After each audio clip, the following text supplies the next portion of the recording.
Adekunle was a young man with dreams of a grand future when a youthful indiscretion forced his life down a path he never wanted. He impregnated a girl, Aduk, and her family, swift and traditional, compelled him into a marriage. Adekunle resented her deeply. He saw her as the anchor dragging down his ambitions, and his resentment curdled into cruelty. Aduk's brief marriage was a hellish existence. Adekunle treated her with open contempt, often beating her and leaving her starved. She endured the abuse in silence, her only solace the growing life inside her. She finally gave birth to a baby boy, whom she named Abiola. Before her fragile body succumbed to the trauma and the toll of conception, she died shortly after the birth. Adekunle felt no remorse, only relief, and handed the infant over to his mother to raise, barely acknowledging the child's existence. Years later, Adekunle achieved the success he had always craved. He secured a good job and met and married Bimpi, a woman as beautiful as she was ambitious. She soon gave birth to their own son, Kunle. Adekunle and Bimpi were a picture of domestic bliss, but their happiness was built on the foundation of a neglected child. Abiola, Adekunle's first son, was a constant, unwelcome reminder of his past. The couple treated him with calculated cruelty. He was maltreated, barely fed, and effectively turned into the family's houseboy or maid. While they lavished attention and resources on Kunle, ensuring he received the best schooling and every comfort, Abiola was denied an education.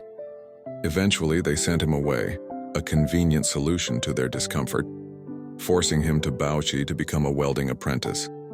In the dusty workshops of Bauchi, Abiola's humble and respectful nature shone through.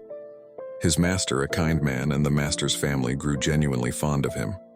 Abiola was diligent in his work at the shop, and driven by a desire to contribute more, he also helped the master's elderly parents on their farm and with their animal husbandry.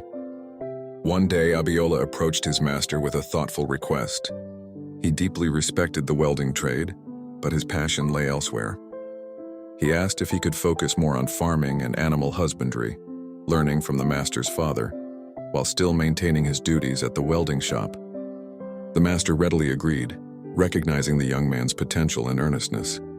Abiola immersed himself in his new education, diligently learning the intricacies of poultry, animal husbandry, and crop farming. Meanwhile, back in their urban bubble, the family's fortunes took a dark turn. Kunle, who had been enrolled in the university, fell in with a bad crowd, joining a cult. He engaged in acts of harassment and robbery. The trajectory of his recklessness ended abruptly when he was killed during a cult war. Abiola, unaware of the tragedy back home, was reaching the zenith of his apprenticeship.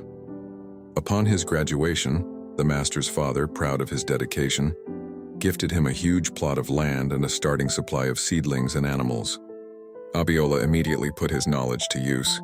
He made his first substantial profit, used it to secure a bank loan, and rapidly established and expanded his agricultural business. He became exceptionally wealthy. At home, Adekunle had retired. Without the income he had once relied on, and having squandered his savings, he and Bimpi were no longer rich. They were forced to move to the village, where they lived a life of hardship and poverty. Tragedy struck again when Adekunle developed a severe kidney issue. They had no money for treatment. Bimpi desperately went around begging for donations, but to no avail. They were unaware that the despised son they had cast out was now a successful, wealthy man. News of the ailing old man's plight reached the tribe meeting in Bauchi, where an appeal for support was made.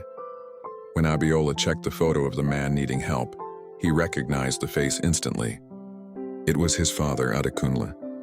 The realization of his father's suffering, despite the years of abuse, overwhelmed Abiola. He knelt on the floor and wept. The very next day, Abiola booked the first available flight to his village, arriving with a supportive entourage. When Adekunle saw his forgotten son, now a man of substance and wealth, walking toward his dilapidated home, he fell to the floor and wept. Abiola, his heart heavy with both pain and compassion, helped his father up. He didn't hesitate. He took his father, Adekunle, out of the poverty and suffering, and immediately flew him to India for specialized medical treatment.